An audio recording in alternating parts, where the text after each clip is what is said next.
Hello, students of 9th standard English medium. Welcome back.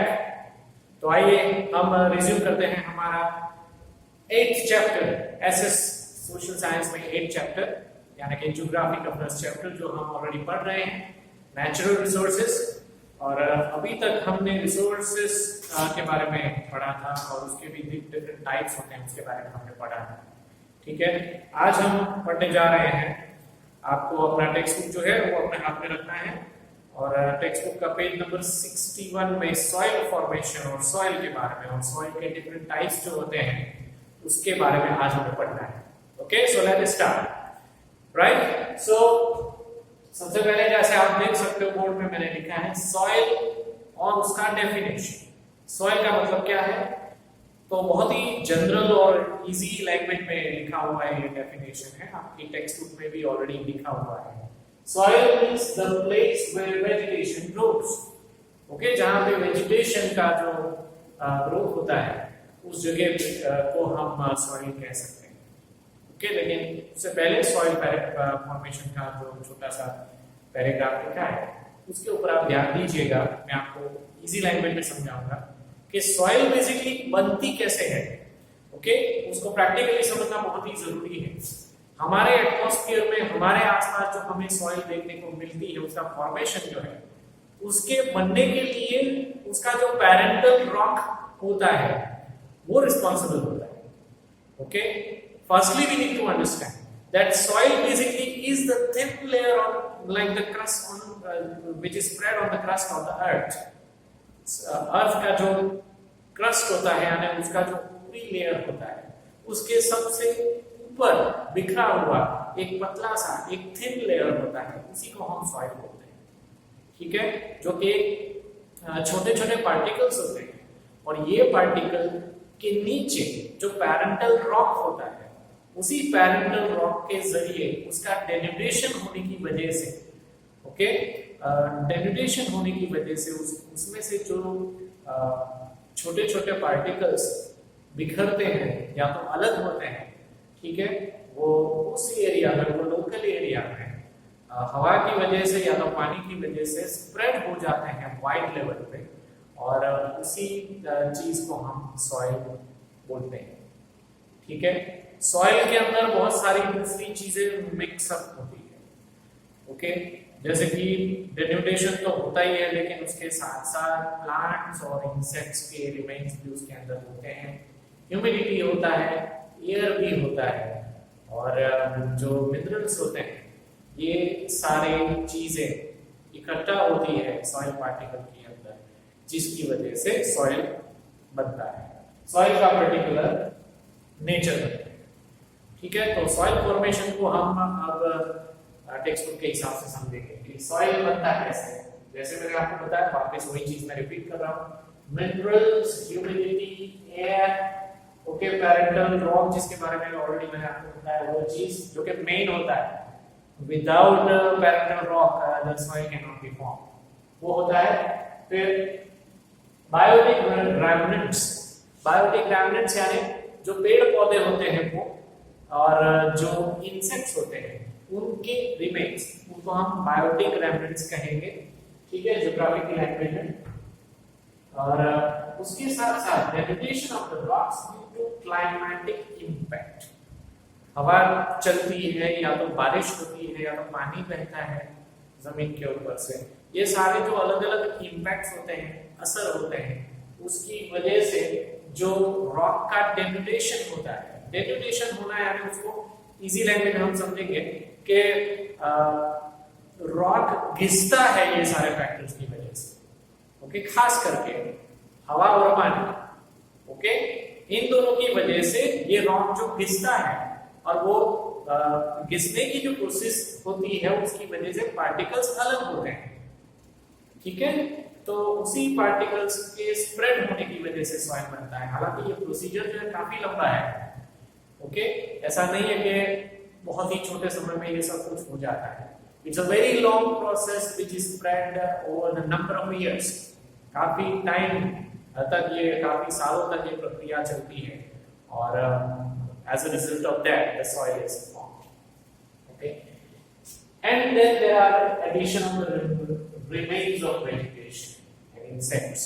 जो local area में जो कोई भी वेजिटेशन होता है, वेजिटेशन ऑब्वियसली परमानेंटली तो नहीं रहता है, कोई भी पेड़ पौधा जो होता है वो थोड़े समय के बाद उसका भी लाइफ खत्म हो जाता है, लेकिन उसका जो रिमेन्स है वही सॉइल, उसी एरिया में सॉइल के अंदर वो मिक्स हो जाता है, ठीक है। और वो मिक्स होने के बाद उसका मिक्सिंग होने के बाद सालों तक वो अगेन उसका सॉइल प्रोसेस फॉर्मेशन की प्रोसेस लगातार चलती रहती है और सॉइल का नेचर भी बदलता रहता है। वो डिपेंड करता है कि कौन से टाइप के इंसेक्ट्स और वेजिटेशन उसके अंदर मिक्स होते हैं। ओके, तो ये एक ब्रीफली मैंने आपको एक्सप्लेन किया कि सॉइल बेसिकली किस तरह से फॉर्म होता है, किस तरह से बनता है।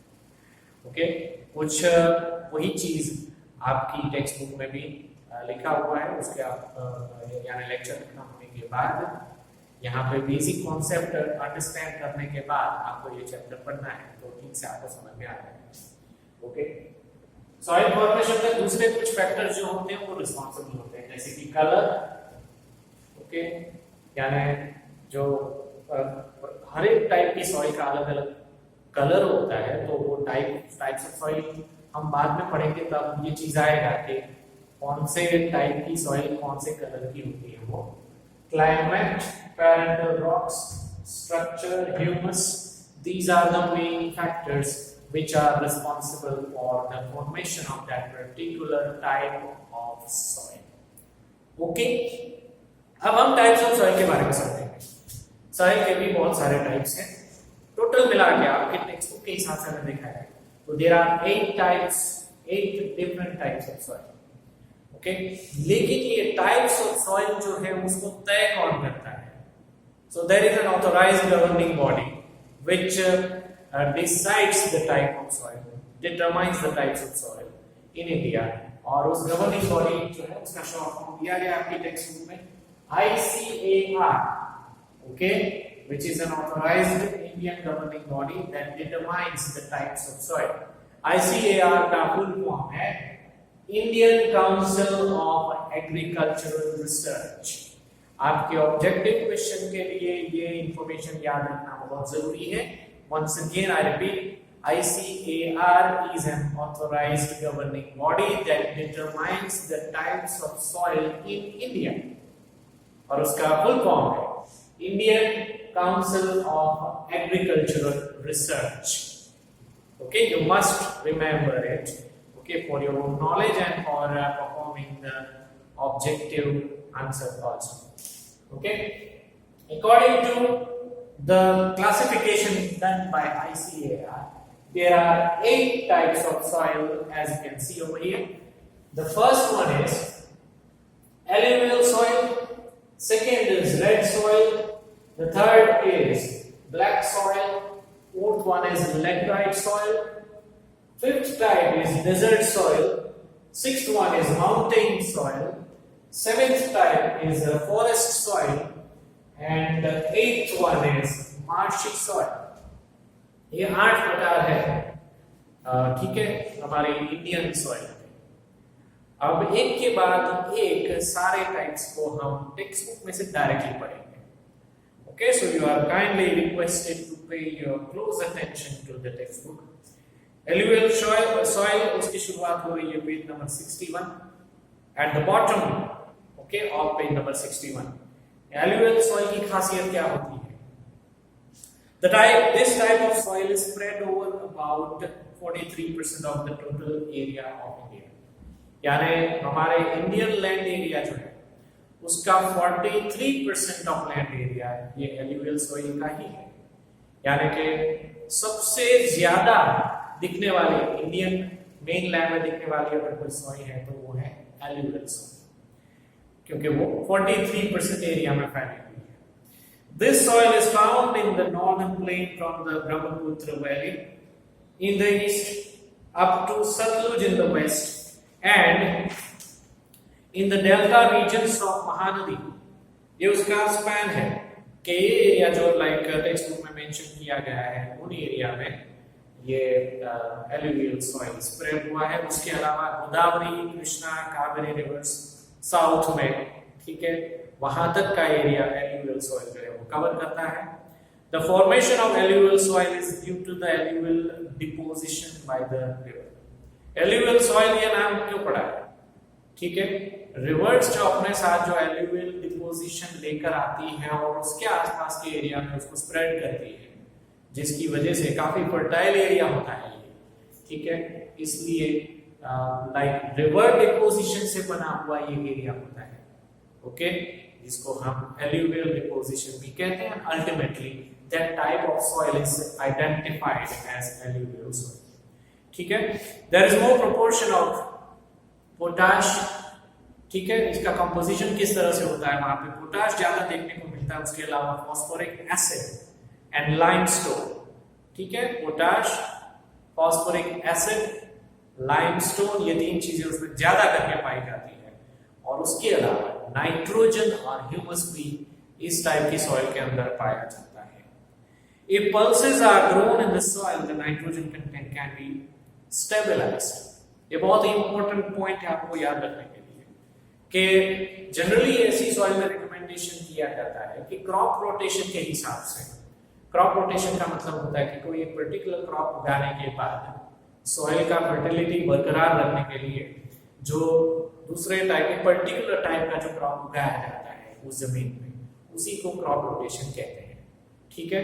तो यहाँ पे ये रिकमेंडेशन दिया जाता है कि एलुवियल सॉइल के अंदर अगर पल्सेस अगर उगाया जाए बीच बीच में, ठीक है, यानी एक सीजन खत्म होने के बाद अगर बीच में पल्सेस उगाया जाए तो उसके अंदर नाइट्रोजन का जो प्रोपोर्शन है वो मेंटेन रहता है और उस हिसाब से सॉइल का फर्टिलिटी जो है वो भी बना रहता है, ठीक है।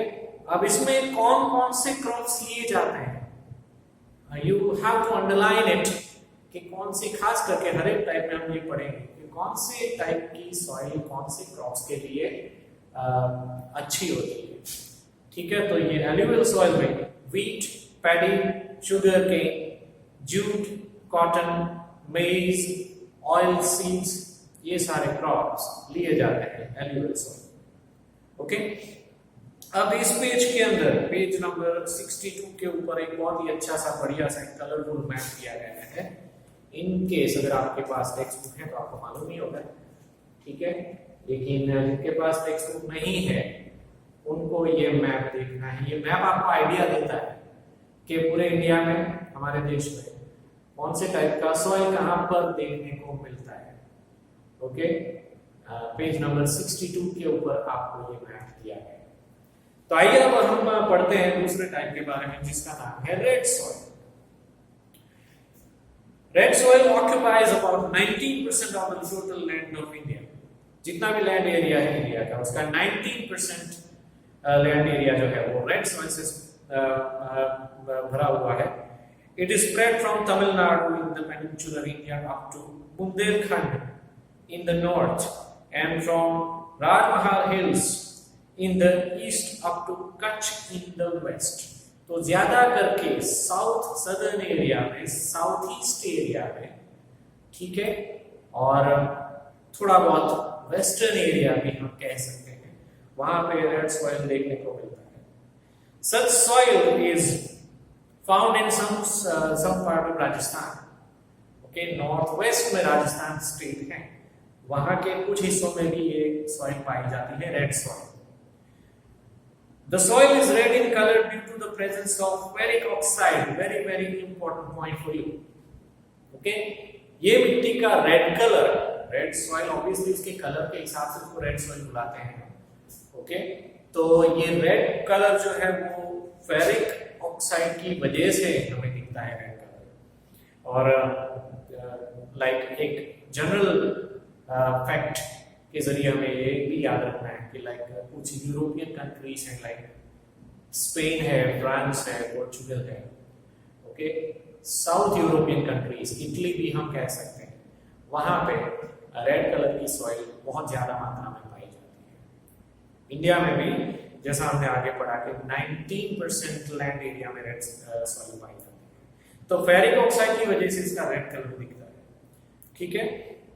और उसके अंदर लाइम, ग्रेवल और कार्बोनेट, ये तीन जनरली नहीं पाए जाते और कह सकते हैं कि ये तीन चीजों की डेफिशिएंसी उसके अंदर होती है, डेफिशिएंसी यानी कमी।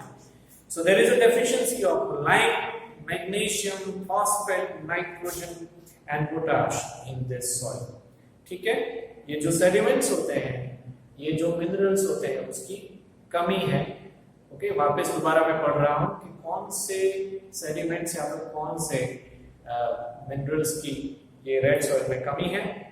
तो once again, lime, magnesium, phosphate, nitrogen and potash.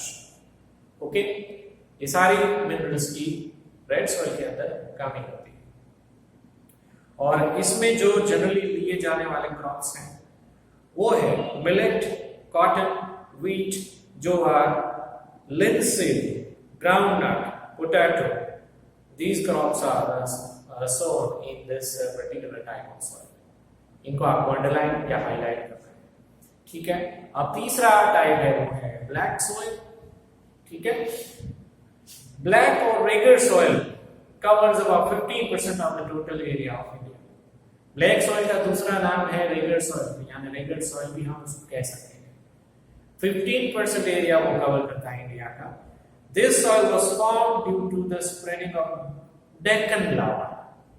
Deccan area में यानी साउथ वेस्ट एरिया में जो देखने में मिलता है, उसी एरिया में जो लावा देखने को मिलता है, उसके फैलने की वजह से ब्लैक सॉइल बना हुआ है। कहां पे ये पाई जाती है? Generally Maharashtra, western Madhya Pradesh, Andhra Pradesh and certain part of Karnataka.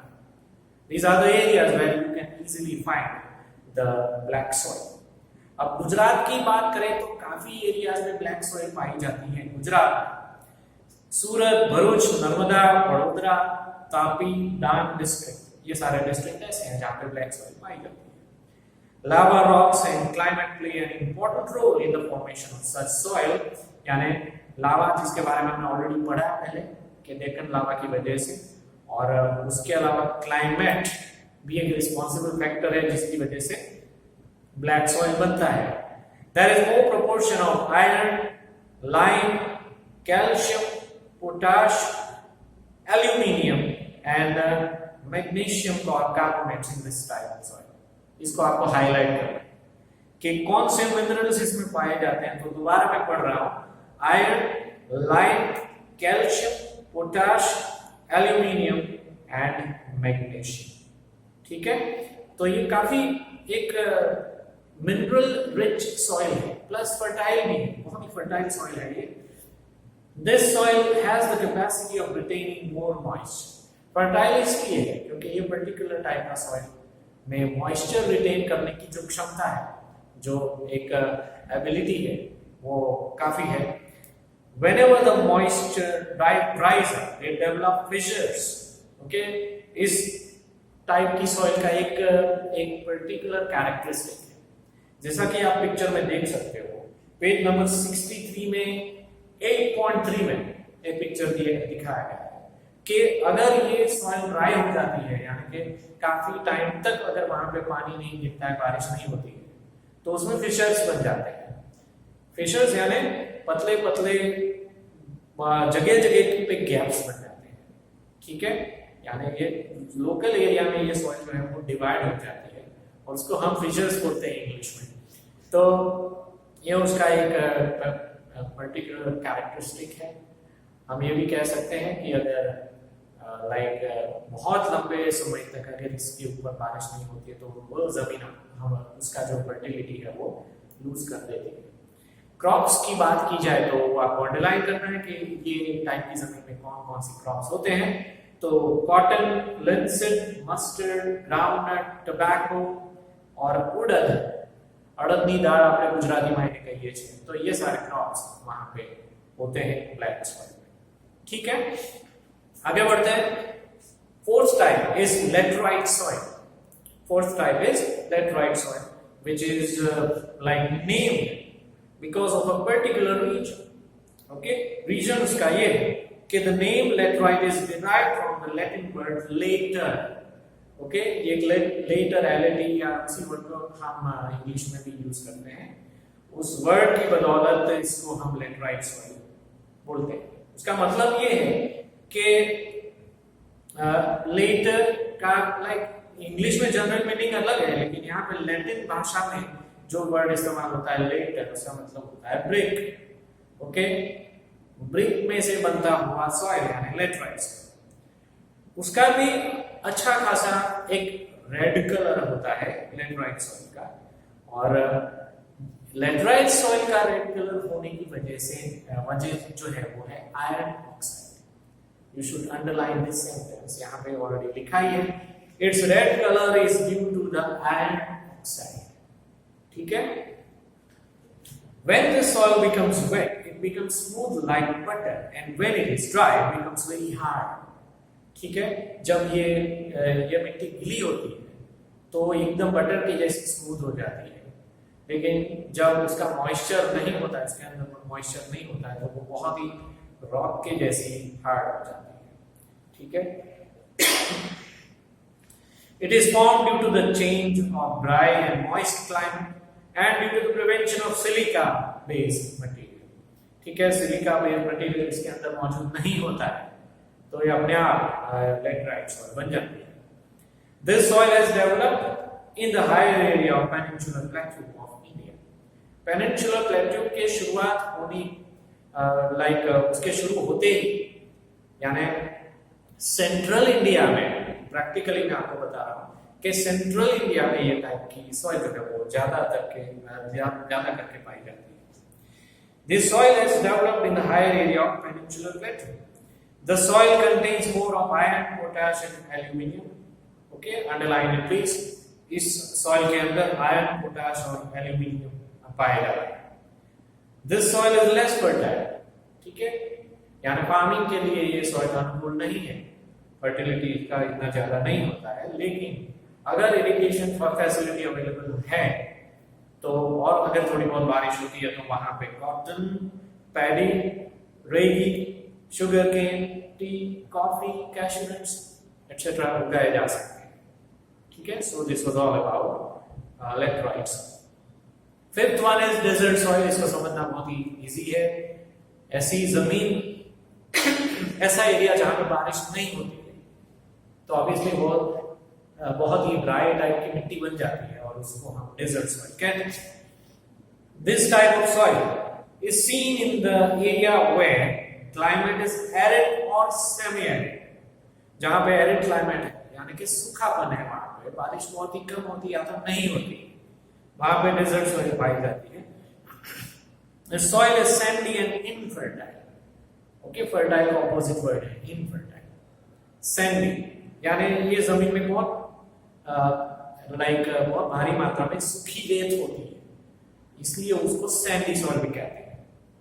और जनरली गुजरात का कच्छ रीजन है, सौराष्ट्र रीजन है, वहां पे ये सॉइल पाई जाती है। और राजस्थान का जो मरुस्थल है, ओके, राजस्थान में बहुत बड़ा एरिया ऐसा है जिसको हम हमारी देसी लैंग्वेज में मरुस्थल बोलते हैं, तो वहां पे भी डेजर्ट सॉइल जो है वो पाई जाती है।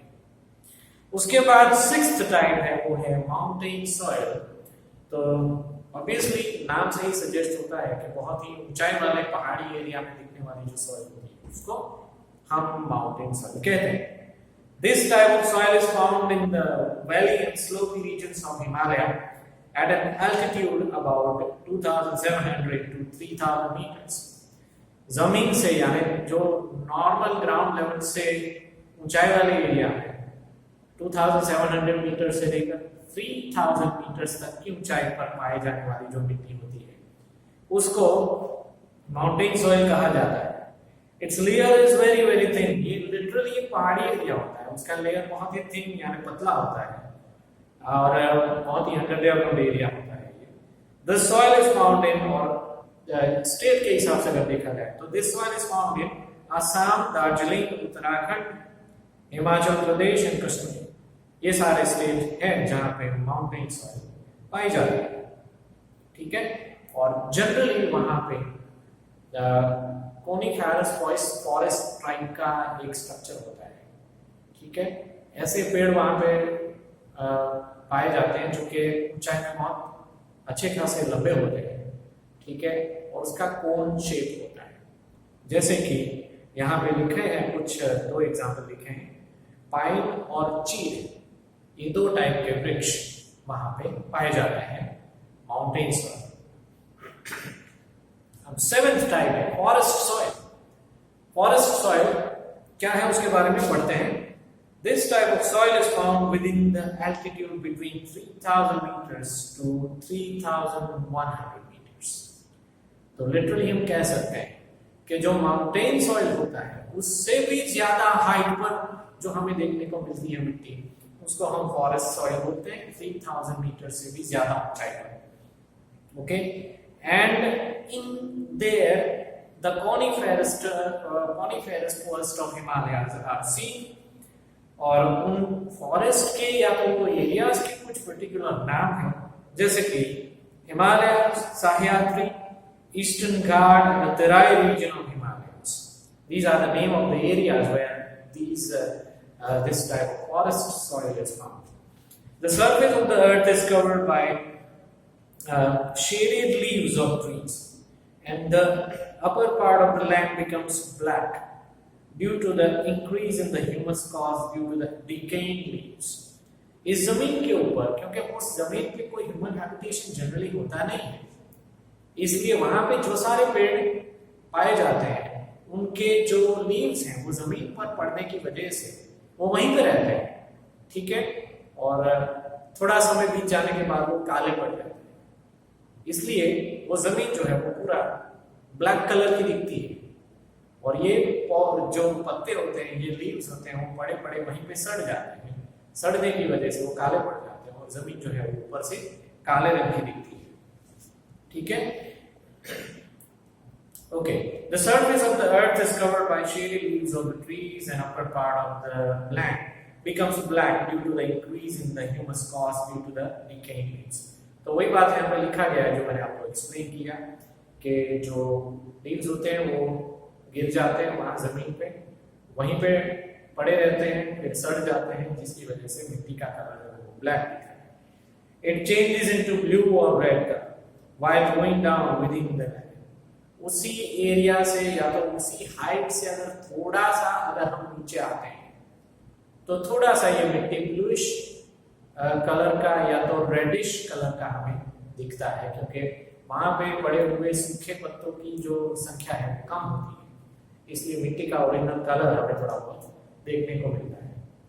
बिसाइड्स यहाँ पे लाइक जो उगने वाले क्रॉप्स है वो लास्ट लाइन में लिखा गया है कि कौन से क्रॉप्स वहां पे होते हैं। T, coffee, spices and other crops like wheat, maize, barley, paddy, etc. are taken। ये सारे क्रॉप्स वहां पे उगाए जाते हैं। This soil is found in limited area। बहुत ही कम एरिया ऐसा है, ठीक है, जहां पे ये टाइप का फॉरेस्ट सॉइल हमें देखने को मिलता है। Okay, moving on, the last type of the soil is known as marshy soil, और उसको हम पीटी सॉइल कह सकते हैं। आपकी टेक्स्ट बुक में लास्ट पैराग्राफ में लिखा है, this type of soil develops in humid region due to the accumulation of biotic elements. यानी बायोटिक एलिमेंट्स के इकट्ठा होने की वजह से ये मार्शी सॉइल जो है वो जमीन के ऊपर बनता है। During rainy season this land is submerged under water and when the water recedes paddy can be grown in it. Paddy का क्रॉप या जिसको बहुत सारा पानी की जरूरत पड़ती है वो ऐसी सॉइल में उगता है। लेकिन ये सॉइल बनती कैसे? वो बेसिकली जब बारिश का सीजन आता है तब ये पूरा पानी से भरा हुआ एरिया होता है, काफी टाइम तक पानी वहां पे भरा रहता है, but as soon as monsoon season जैसे ही खत्म होता है वैसे ही पानी जो है वो थोड़ा सा पीछे चला जाता है, और ये दलदल वाली जो जमीन होती है, मार्शी यानी दलदल होता है, कीचड़ वाली जमीन जो होती है उसी को हम मार्शी सॉइल बोलते हैं। तो पानी चले जाने के बाद ये दलदल या कीचड़ वाली जो जमीन होती है उसी को हम मार्शी सॉइल कहते हैं, उसको पीटी सॉइल कहा जाता है। और जनरली जो वहां के फार्मर्स होते हैं ऐसी एरिया में पैडी का क्रॉप जो है वो ले लेते हैं। Okay, There is an excess of biotic elements and mineral in such soil, यानी बहुत ज्यादा मात्रा में बायोटिक एलिमेंट्स इस मिट्टी के अंदर पाए जाते हैं, but it shows insufficiency in phosphate and potash. Biotic elements होते हैं लेकिन पोटाश और फॉस्फेट इस टाइप के जमीन के अंदर नहीं होते. Such soil is found in Odisha, West Bengal, coastal Tamil Nadu, central area of northern Bihar, and in Almora district of Uttarakhand. यानी जनरली ये सारे ऐसे ही स्टेट हैं जहां पे बहुत भारी बारिश हर साल होती है मॉनसून सीजन में. The soil has very limited access. ये सॉइल भी ऐसी है जहां पे लाइक उसका एरिया भी ज्यादा नहीं है इंडिया में, ठीक है. और जैसे जनरली जैसे मैंने आगे बताया आपको कि जहां पे बहुत भारी बारिश होती है वहां पे ये सॉइल पाई जाती है, martial. So this way we have studied the types of soil, the formation of soil and the types of soil in this lecture. ठीक है. अब आने वाले लेक्चर में हम सॉइल इरोजन और सॉइल कंजर्वेशन के बारे में पढ़ेंगे, जो इस लेसन के दो आखिरी टॉपिक्स हैं. Thank you.